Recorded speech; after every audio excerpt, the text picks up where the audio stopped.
പരിശുദ്ധ പരമ ദിവ്യകാരുണ്യത്തിന് എന്നേരവും ആരാധനയും സ്തുതിയും പുകഴ്ചയും ഉണ്ടായിരിക്കട്ടെ. വിശുദ്ധ പത്രോസിൻ്റെ 1-ാം ലേഖനം 4-ാം അധ്യായം 19-ാം തിരുവചനം. ആകയാൽ ദൈവഹിതമനുസരിച്ച് സഹിക്കുന്നവർ നന്മ ചെയ്തുകൊണ്ട് വിശ്വസ്തനായ സൃഷ്ടാവിന് തങ്ങളുടെ ആത്മാക്കളെ ഭരമേൽപ്പിക്കട്ടെ. ഉത്തരം കണ്ടെത്താൻ സാധിക്കാത്ത പലതും ജീവിതത്തിൽ സംഭവിക്കുമ്പോൾ പകച്ചു നിൽക്കുന്നവരാണ് നമ്മളിൽ പലരും. നനച്ചിരിക്കാത്ത സമയത്ത് ജീവിതത്തിലേക്ക് കയറി വരുന്ന ചില ദുരിതങ്ങളുടെയും പ്രതിസന്ധികളുടെയും മുമ്പിൽ ഉത്തരം കിട്ടാതെ നമ്മളും നിൽക്കാറില്ലേ?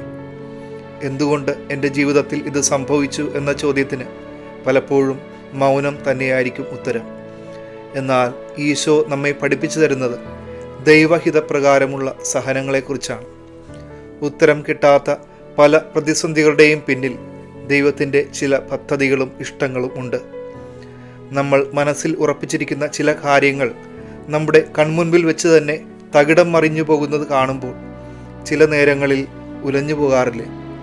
ഈ നിമിഷങ്ങളിൽ ഈശോ നമ്മളോടും ആവശ്യപ്പെടുന്നത് ദൈവം അനുവദിക്കുന്ന സഹനങ്ങളുടെ നടുവിൽ നിരാശപ്പെട്ടു പോകാതെ നമ്മുടെ ആത്മാവിനെ ദൈവത്തിന് ഭരമേൽപ്പിക്കുവാനാണ്.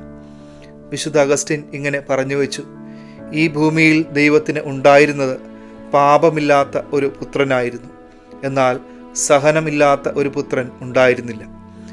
സഹനങ്ങളില്ലാത്ത ഈശോയെ നമുക്ക് സുവിശേഷത്തിൽ കണ്ടുമുട്ടുവാൻ സാധിക്കുകയില്ല. ഇന്ന് നമുക്കും ദൈവം അനുവദിച്ചിരിക്കുന്ന സഹനങ്ങളുടെ നടുവിൽ നമ്മുടെ ആത്മാവിനെ ഈശോയുടെ കരങ്ങളിലേക്ക് കൊടുക്കാം. നമ്മുടെ പ്രതിസന്ധികളെ ദിവ്യകാരുണ്യ സന്നിധിയിൽ നമുക്ക് സമർപ്പിക്കാം. സർവശക്തനായ ദൈവം പിതാവും പുത്രനും പരിശുദ്ധാത്മാവും നിങ്ങളെ സമർത്ഥമായി അനുഗ്രഹിക്കട്ടെ. പരിശുദ്ധ പരമ ദിവ്യകാരുണ്യത്തിന് എന്നേരവും ആരാധനയും സ്തുതിയും പുകഴ്ചയും ഉണ്ടായിരിക്കട്ടെ.